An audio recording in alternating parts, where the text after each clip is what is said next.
891 kilometre सड़कों का विकास का काम किया। विकास का मतलब ये होता है कि जो टूटी फूटी सड़कें थी, जहाँ गड्ढे थे, उनको दुरुस्त करने का काम किया। इसके अलावा 7,299 करोड़ रुपए व्यय करके 15,684 किलोमीटर नवीन सड़कों का निर्माण किया। और आने वाले समय मुख्यमंत्री जी ने बड़ा स्पष्ट कहा है, जब तक हमारा इंफ्रास्ट्रक्चर ठीक नहीं होगा तो हम विकास नहीं कर पाएंगे, हम राजस्थान प्रदेश को आगे नहीं दौड़ा पाएंगे।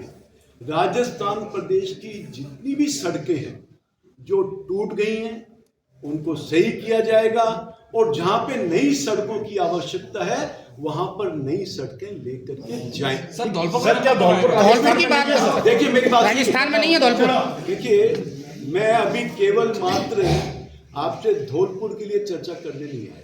सर प्रेस वार्ता तो धौलपुर में हो रही है ना सर।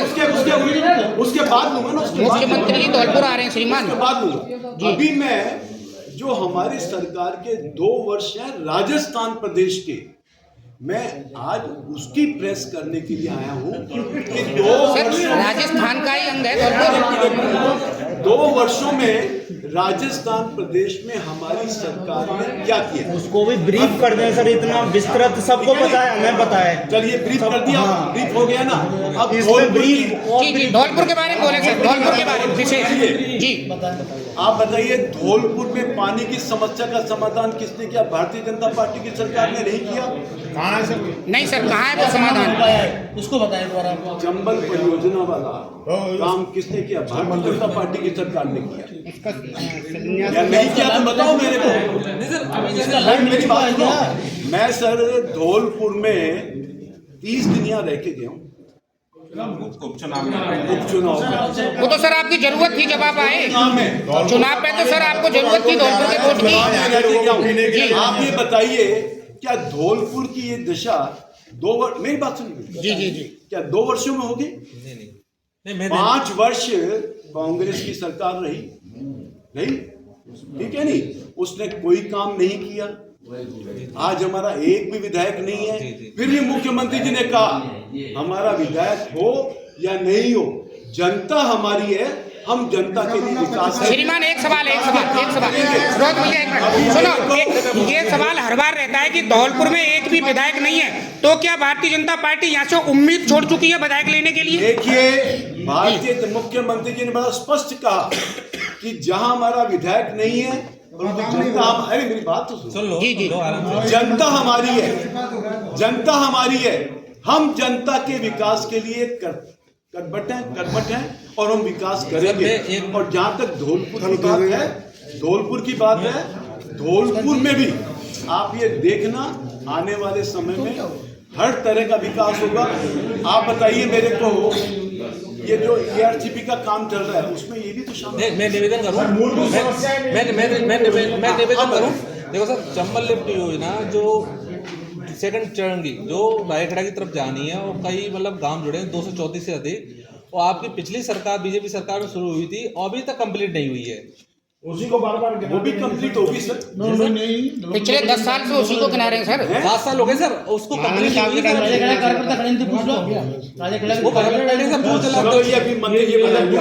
अरे गड्ढों की बात करो यार।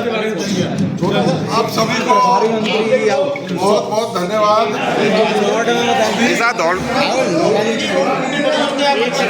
अरे श्रीमान, ये हमारे धौलपुर के प्रभारी, इनको ज्यादा दर्द पता है, आप इनसे पूछा करो कि क्या चल रहा है धौलपुर में। अरे सुना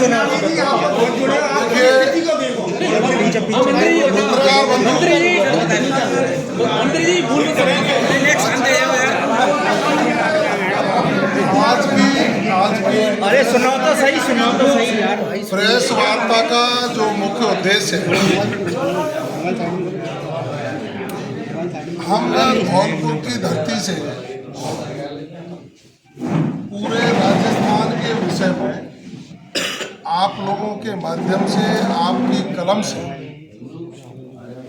राजस्थान की जनता को ये अवगत कराने की कोशिश कर रहे हैं कि कांग्रेस के लोग पिछले 2 दिन से राजस्थान की जनता को गुमराह करने का कुत्सित प्रयास कर रहे हैं।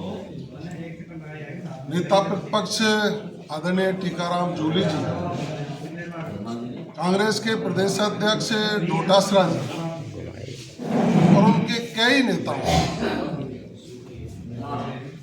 राजस्थान की सरकार पर आरोप लगाया कि अपराध बढ़े हैं।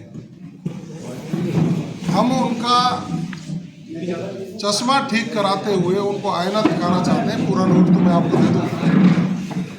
पूरे राजस्थान में 2023 और 2025 के आंकड़ों का हम मिलान करेंगे तो सभी प्रकार के अपराधों में 14.72% की कमी देखने को मिली। बिल्कुल सर। आईपीसी और बीएनएस के मामलों में 18.61% की कमी देखने को मिली।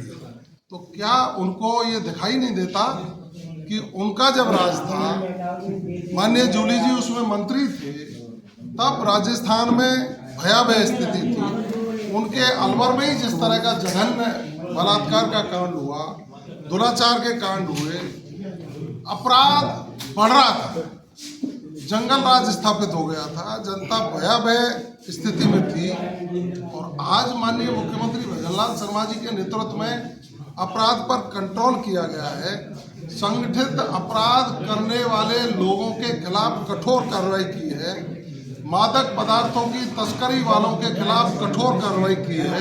यहीं तक नहीं है, नेता प्रतिपक्ष भी हमारे एससी से आते हैं और उपनेता प्रतिपक्ष एसटी से आते हैं। उनको देखना चाहिए कि उनकी जब सरकार थी तो एससी के जो अत्याचार थे वो चरम पर थे, और 2023 और 25 के आंकड़ों को देखेंगे तो एससी के अत्याचारों में 28.19% की कमी आई और एसटी के मामलों में 28.98% की कमी आई है। उनको दिखाई नहीं देता क्योंकि उनको सपना दिखाई देता है जो उनके राज में हुआ। रात को सोते हैं तो खुद के राज का सपना उनको दिखाई देता है। सुबह प्रेस वालों को बुलाया, मुंह धोया और वो बोल दिए। जहाँ तक हम विकास की बात करें, 2 साल बनाम 5 साल हमें एक कागज जारी किया, इसको भी हम आपको देंगे। इसमें आप देखेंगे तो ऐसे मामले, नहरी तंत्र को देखो, 2.25 गुना ज्यादा हमने नहरी तंत्र को सुधार किया है। प्रत्येक विधानसभा क्षेत्र को 30-30 करोड़ रुपया अभी तक हम जारी कर चुके हैं। कितना? 30-30 करोड़ रुपया, जिसमें चाहे वो कांग्रेस का कहीं से विधायक है, चाहे वो भारतीय जनता पार्टी का विधायक है, चाहे कोई है। अब वो उन विधायकों के क्षेत्र में जो क्रियान्वयन है, कहीं राजनीतिक अड़ंगेबाजी के तहत यदि वो विकास को अवरुद्ध करना चाहते हैं तो हमारी पार्टी के कार्यकर्ता, हमारी पार्टी के लोग और हमारी सरकार मॉनिटरिंग करके जनता की सुविधाओं के लिए विकास की योजनाओं को धरातल पर लाने का काम कर रही है। बनवा लिया, डीपीआर बनवा ली है, क्योंकि यहाँ भी बोर्ड उस विचार का है जो धौलपुर की जनता को विकास न करके अपनी ही अड़ंगेबाजियों में लगा रहा। इसी कारण यहाँ के ईओ को भी एपीओ किया गया था। आपको ध्यान है, हमारी सरकार जीरो टॉलरेंस पे काम करना चाह रही है। जीरो टॉलरेंस पे काम करके राजस्थान को विकसित राजस्थान बनाना चाहती है। विकास के लिए लालायित है तो हमारी सरकार उसी तरह का विकास करने के लिए कटिबद्ध है।